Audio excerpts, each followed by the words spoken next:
If you want to take macro photo on OnePlus 15, what you can do is you can open the camera. We can of course switch to the photo mode, and usually we have the automatic macro mode that can be enabled once the camera detects that we are trying to take a picture of something that is small. In addition to that, you can try to use zoom, which can be quite helpful. There we go. And as you can see, we can capture a pretty clear, good looking photo. There we go. If we disable it, of course, we will see the difference that there is no focus. So make sure that the flower is of course enabled over here.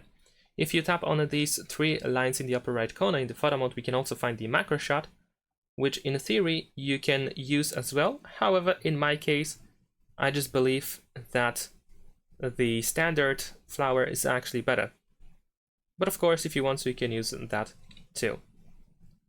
And this should work as well. So that's pretty much it. Thanks for watching, leave a like and subscribe.